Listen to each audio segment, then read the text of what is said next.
ला इलाहा इल्लल्लाह मुहम्मदुर रसूलुल्लाह, अल्लाह एक है, पाक और बेअब है, अल्लाह के अलावा कोई खुदा हो ही नहीं सकता।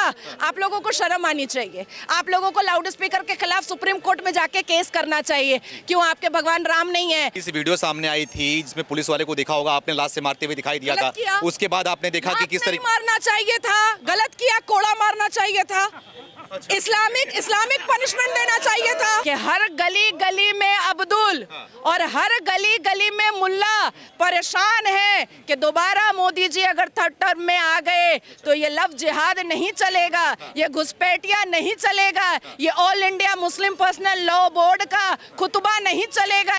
नमस्कार दोस्तों, हमारे चैनल में आप सभी का बहुत बहुत स्वागत है। दोस्तों, एक और नई वीडियो लेकर आ गए हैं जो कि नाजिया इलाका है। इस वीडियो में हम सभी को बहुत ही जानकारी देने वाली है।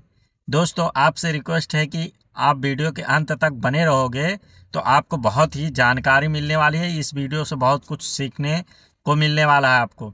दोस्तों, वीडियो पसंद आए तो वीडियो से ज़्यादा शेयर करें, लाइक करें, कमेंट में अपनी राय रखें, चैनल सब्सक्राइब करके बेल आइकन प्रेस कर लें ताकि अच्छी नई वीडियो हम जैसे ही चैनल पे लाएं, लोड करें, जैसे आपके पास नोटिफिकेशन पहुंचे और आप उस वीडियो को देख सकें। हर हर महादेव, हनुमान जी की जय।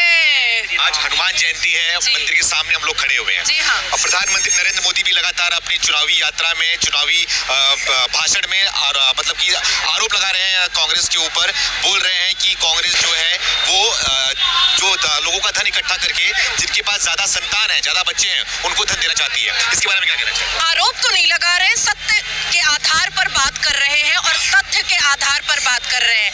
मुझे ऐसा लगता है कि मोदी जी ने अपने बातों को बहुत तहजीब के दायरे में बोला है। मुझे ऐसा लगता है तहजीब के दायरे में बोला है। ऐसा बोलना चाहिए था। बोलना ये चाहिए था कि मदरसे में बैठा मुल्ला और मुस्लिम गलियों में बैठा अब्दुल और जुग्गी में बैठा रोहिंग्या और बंगाल में बैठा घुसपैठिया और रोड पर चलता फिरता हमारे साथ अवेसी और राहुल बाबा का चमचा इसी अपेक्षा में बैठा है कि मोदी हटे और हिंदू कटे, मोदी हटे और फिर से कश्मीर से कन्याकुमारी तक बम फटे, इसी अपेक्षा में बैठा है। देखिए, गांधी परिवार को नेहरू गए बाबर के कब्रिस्तान फूल चढ़ाने, इंदिरा गांधी जी गई बाबर के कब्रिस्तान फूल चढ़ाने, राजीव गांधी जी गए बाबर के कब्रिस्तान फूल चढ़ाने, राहुल बाबा 2005 में गए बाबर के कब्रिस्तान फूल चढ़ाने। लेकिन क्या राम मंदिर अयोध्या कभी गए माथा टेकने? बताइए, गए? तो क्या माने हम इनको कांग्रेस बोले या मुस्लिम लीग बोले, बात तो एक ही है। मैनिफेस्टो पढ़िए, बात एक ही है। क्या कहा था पूर्व प्रधानमंत्री ने, मनमोहन सिंह जी ने? यासीन मलिक के साथ खाना खाते थे, जिहादियों के साथ, आतंकियों के साथ, जंगजू के साथ और डिनर कर करके, और क्या कहते थे कि देश के संसाधनों पर पहला हक मुसलमानों का है। क्यों हम बापूजी की बात को कब तक मानेंगे? जो बापूजी ये कहते थे कि 7 करोड़ मुसलमान से उनको मोहब्बत है, पर भारत के 82.7% सनातनियों को उन्होंने भारत की ताकत कभी नहीं समझी और ना ही बापूजी ने अपनी ताकत समझी। हम उस नेहरू को नहीं मानेंगे, हम उस गांधी परिवार को नहीं मानेंगे जिसने हमारे अखंड भारत का टुकड़ा किया, जिसने पाकिस्तान बनाया, जिसने लियाकत और जिन्ना के हाथ में हमारा पीओके दे डाला। हम उसको नहीं मानेंगे। और ये बात बिल्कुल सही है। 2 बच्चे वाला टैक्स दे रहा है और 20 बच्चे वाला तो सब्सिडी ले ही रहा है। मुद्रा योजना तो मैंने मुसलमान बेटियों के घर में पहुंचाया है, जनधन योजना तो मैंने पहुंचाया है, गैस तो मैंने पहुंचाया है मुसलमानों के घर में। और आज अगर मोदी जी सत्य के आधार पर बात कर रहे हैं तो कांग्रेस को बड़ा बुरा लग रहा है। जनता बात कर रही है। ये जो बाहर उधर प्राचीन हनुमान मंदिर पे जो आप हनुमान भक्तों को देख रहे हैं ना, ये किसको वोट देंगे? मुस्लिम लीग को देंगे? चलिए तो पूछते हैं आपके साथ, चलिए मेरे साथ और एक से पूछिए कि मुस्लिम लीग को वोट दीजिएगा, जिन्ना के मानने वाले को वोट दीजिएगा, बाबर के कब्रिस्तान पे फूल चढ़ाने वाले को वोट दीजिएगा, या उसको दीजिएगा जिसने राम लाया, जिसने वेटिकन सिटी बनाया? तो राम ला सकता है, भगवानों को ला सकता है। देखिए, भगवान राम ऊर्जा है। भगवान राम हम जैसे मुसलमानों के भी मन में है और कण में है। जिस तरह हनुमान जी के बिना भगवान राम जी नहीं रह सकते, भगवान राम जी के बिना हनुमान जी नहीं रह सकते, ठीक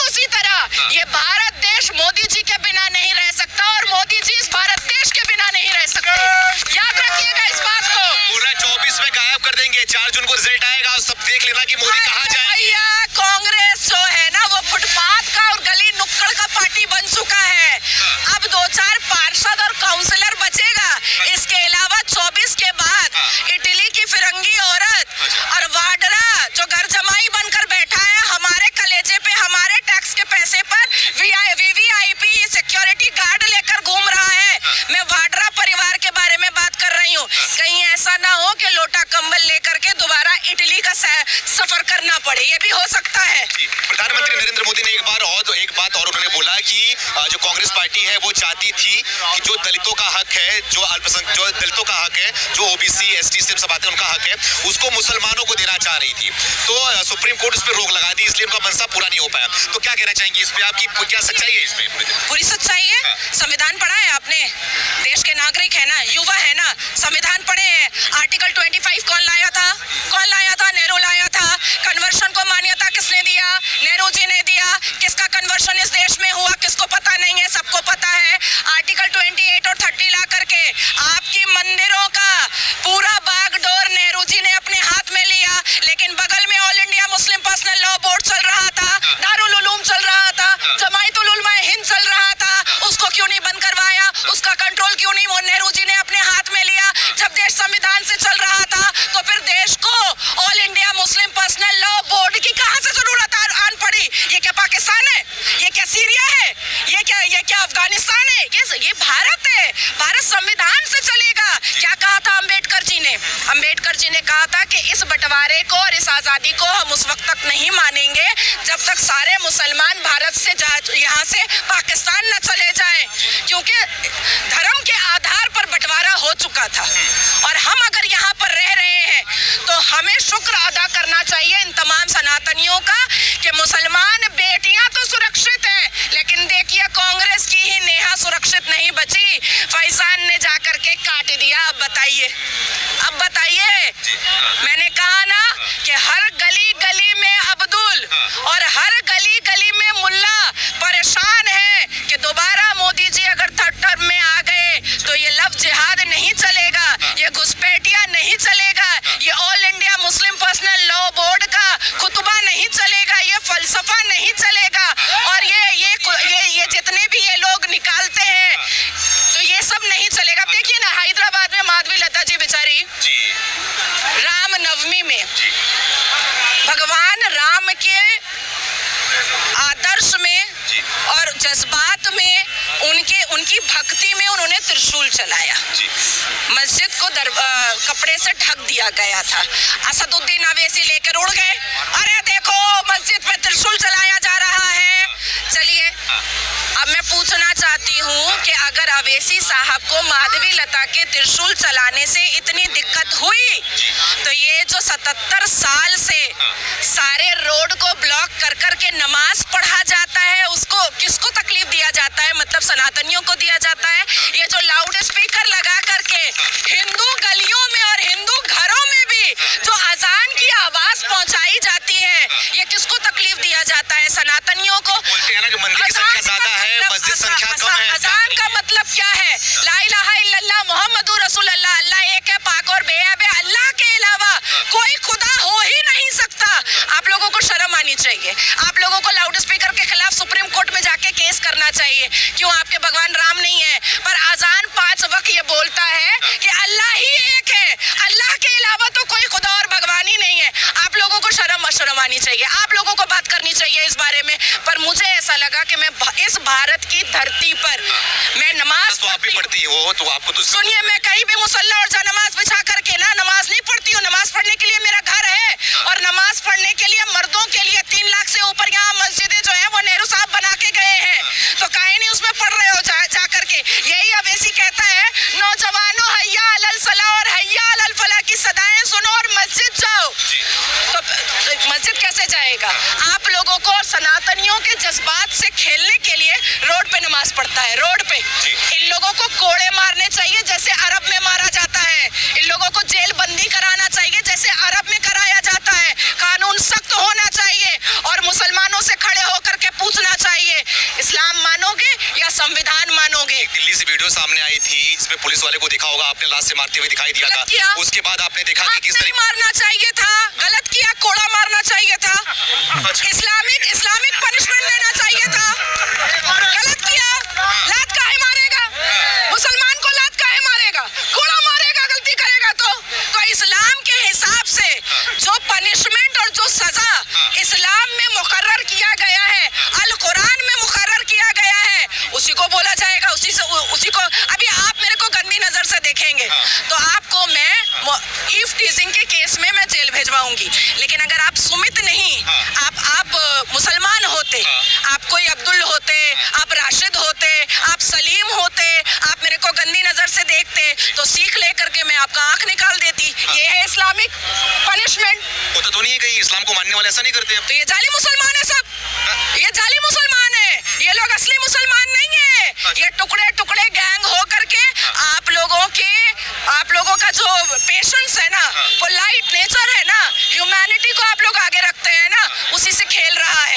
नमाजी होते हैं, नकली कैसे हो जाएंगे? अच्छा जी, रोड पर नमाज हो सकती है? कैसे हो सकती है? जब मस्जिद अल्लाह का घर खुला है तो काहे नहीं जा रहे हो मस्जिद में? 5 वक्त नमाजी होने से कोई पक्का मुसलमान हो जाता है? अरे मस्जिद, हम जब मक्का जा करके उम्रा और तवाफ करते हैं तो मर्द और औरत साथ में करते हैं तवाफ। मक्का मुअज़्ज़मा और मदीना मुनव्वरा में मर्द और औरत सब साथ में तवाफ करते हैं ना। यहाँ मस्जिद में मर्द और औरत साथ में पढ़ती है नमाज? नहीं पढ़ती है। फ्लाइट जैसे ही अरब जाता है ये पक्के मुसलमान हो जाते हैं, फ्लाइट जैसे ही आता है भारत ये कच्चे मुसलमान हो जाते हैं। ठीक है। तो दोस्तों, हमें उम्मीद है आपको इस वीडियो से बहुत कुछ सीख और जानने को बहुत कुछ मिला होगा। दोस्तों, नाजिया इलाही जो भारत की बेटी हैं, इनके बारे में आपको क्या कहना है? आप कमेंट में अपनी राय रख सकते हैं। दोस्तों, नाजिया इलाही का जो सुप्रीम कोर्ट के वकील हैं दोस्तों, इनको इतना ज्ञान है कि जो नहीं हम लोग को पता है, इनका वीडियो देखोगे तो वो मालूम होता है। और जो बात बोलती हैं अपने प्रूफ के साथ में तो बोलती हैं। दोस्तों, आप इनके बारे में क्या कहना चाहते हैं? आप कमेंट में अपनी राय रखें और चैनल को सब्सक्राइब कर लें, बेल आइकन प्रेस कर लें और वीडियो को ज़्यादा से ज़्यादा शेयर कर दें। मिलते हैं किसी और नई वीडियो में, तब तक के लिए जय हिंद, जय भारत, जय श्री राम, राधे राधे।